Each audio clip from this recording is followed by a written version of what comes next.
Hallo und herzlich willkommen hier wieder zurück in der Brickworld zu einem neuen Update-Video. Und zwar sind wir heute schon bei Update 115, also 115.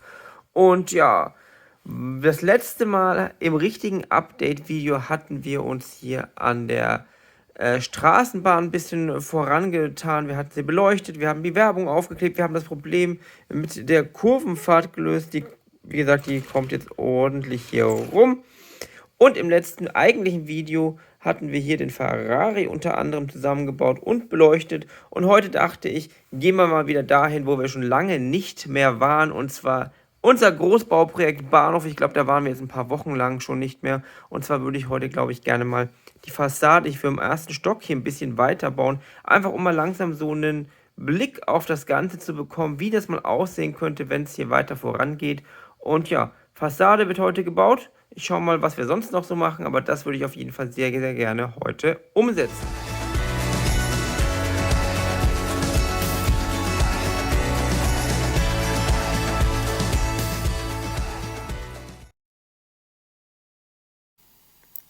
Ich habe jetzt hier erstmal ein paar grundlegende Sachen angepasst. Ich habe unter anderem jetzt hier im chinesischen Restaurant hatten wir ja hier diese Konstruktion für die Fenster. Ich habe jetzt damals, es war glaube ich Episode 99, hier auch in der Seite diese Steine eingebaut, diese goldenen Steine von oben, damit es einfach hier fest fixiert ist.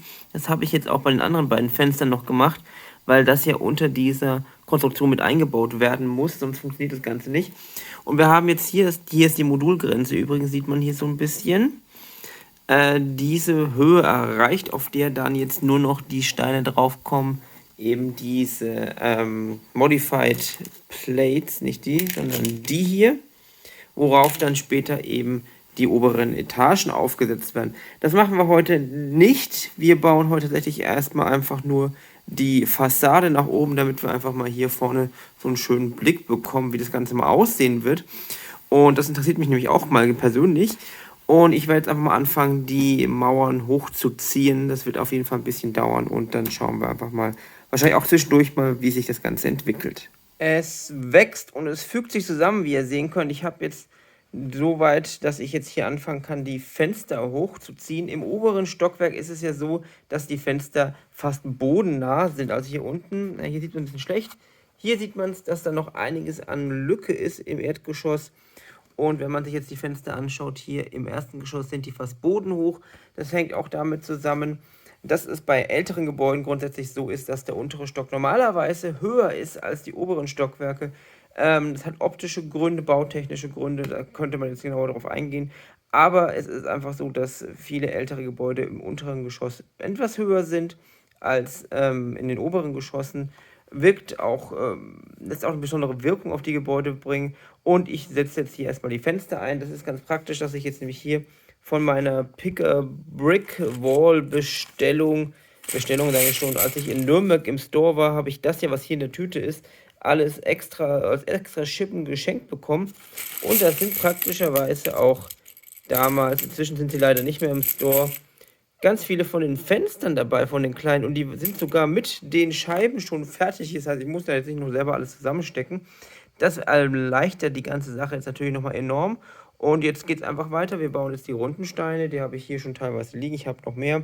Und dann geht es darum, die Mauer vorne und hinten hochzuziehen. Und dann versuchen wir das Ganze mal auf eine Höhe zu bringen, damit wir hier einfach mal einen schönen Blick auf die Front des Bahnhofs bekommen. Es sind wieder einige Steine hier reingewandert, aber wir haben jetzt einmal hier durchgehend die untere Höhe der Fensterfront geschafft. Hier sind auch teilweise schon Teils angebracht, einfach weil es für mich einfacher war, die da schon vorne rein einzubringen, bevor ich jetzt mich hier um das Ganze herum biegen muss. Ja, es macht sich, muss man sagen, wenn man jetzt mal von hier vorne ranschaut. Ich werde auf jeden Fall das so weit bauen, dass wir auch noch die Bögen hier reinkriegen. Sehr viel weiter hoch als das hier werden wir heute nicht schaffen in der Hinsicht, weil mir da teilweise schon wieder die Steine ausgehen. Man glaubt es nicht, aber es frisst halt wirklich viele Steine. Allein schon dadurch, dass wir die doppelte Wand haben, was ja den Vorteil hat, dass wir innen eine andere Farbe haben können als außen, aber auch die Stabilität kriegen und dazu auch noch die Fenster hier so halb nach innen versetzt haben können. Sieht es natürlich ein bisschen komisch aus, weil hier durch die Etage fehlt, beziehungsweise die Decke vom chinesischen Restaurant. Das werden wir, denke ich, auch in absehbarer Zeit machen, aber dafür brauche ich noch ein neues Lichtmaterial, um das chinesische Restaurant auch beleuchten zu können. Im gestrigen Video habt ihr gesehen, dass ich diese goldenen Laternen gekauft habe. Damit werden wir, glaube ich, auch eine ganz gute Stimmung hier reinkriegen können in das Restaurant. Aber ich schweife schon wieder ab.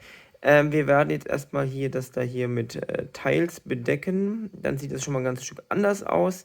Und dann den oberen Teil noch aufbauen. Aber so sieht man mal wieder auch ganz gut, wie eigentlich die Technik hier hinter dem Ganzen aussieht. Und ja, ich baue weiter.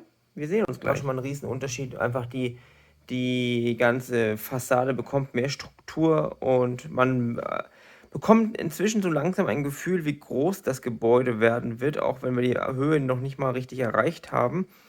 Aber jetzt, dass wir jetzt auch hier vorne in der Ecke ja momentan sehr viel zu tun haben mit den Fahrzeugen, mit der Straßenbahn, dachte ich, und mit dem ganzen Gelände natürlich auch, dachte ich, dass wir jetzt auch mal hier einfach mal die Fassade weiter nach oben bauen. Das ist nämlich auch dann für die Fotos hübsch, weil ich musste immer, wenn ich ein Foto haben wollte, das hübsch aussieht, immer hier so schön an der Kante hängen bleiben.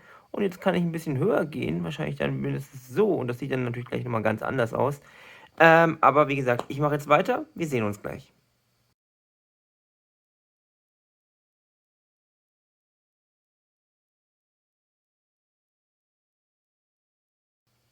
So, damit wäre ich jetzt fast fertig für heute.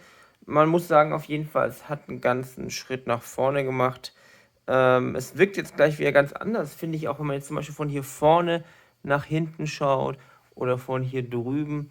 Man merkt jetzt langsam, wie groß das Ganze eigentlich wird. Was jetzt noch fehlt, sind, dass ich jetzt noch die Bögen einbauen werde, die fehlenden. Das heißt, 3 von diesen großen, 2 kleine, die baue ich jetzt gleich noch rein.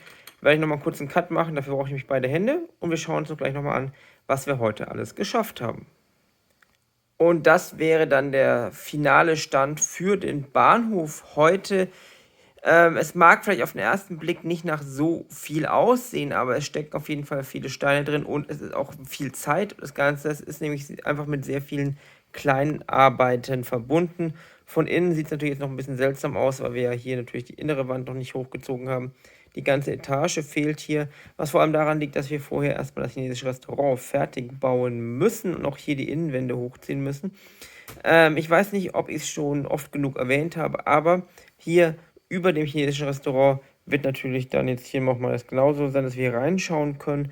Aber über dem chinesischen Restaurant wird der Lego-Laden kommen, der schon angeteasert wurde, unter anderem natürlich in Dutzenden von Videos, aber auch natürlich auf der digitalen Leinwand, also die wir unten hier im U-Bahn haben. Die ist nun gerade nicht an, aber da kommt ja auch immer noch eine Werbeanzeige, die uns zeigt, dass der Lego-Laden bald eröffnet, beziehungsweise heute eröffnet, die große Eröffnungsfeier. Das heißt, wir werden die große Eröffnungsfeier auch hier einbauen. Das heißt, der Laden wird gerade eröffnet haben oder eröffnen. Müssen wir mal schauen, wie wir das genau machen. Könnt ihr gerne mal in die Kommentare schreiben, wie ihr denkt, dass wir das am besten umsetzen können. Und dadurch, dass wir hier direkt reinschauen können, können wir da auch den Laden super gut einrichten. Ansonsten bin ich wirklich zufrieden, wie sich das ganze Areal hier vorne entwickelt. Auch mit der Beleuchtung. Ich schaue mal, ob ich jetzt mal kurz hier mit euch das große Licht hier im Raum ausmachen kann. So, jetzt sieht man ein bisschen mehr die Beleuchtung. Der Bahnhof selber leuchtet natürlich jetzt noch nicht sehr großartig, was natürlich daran liegt, dass die Geschäfte auf dieser Seite des Bahnhofs entweder nicht existieren oder nicht beleuchtet sind. Aber beim Thema Beleuchtung will ich noch eine andere Sache angehen, und zwar ist meine Frage: Denkt ihr oder wollt ihr, dass wir den Bahnhof selbst von außen auch beleuchten, also indirekt beleuchten, so wie auch hinten die Stadtmauer angefangen ist, indirekt beleuchtet zu werden? Macht man ja allgemein auch mit alten Gebäuden. Ist die Frage, wird es zu viel? Lohnt sich das?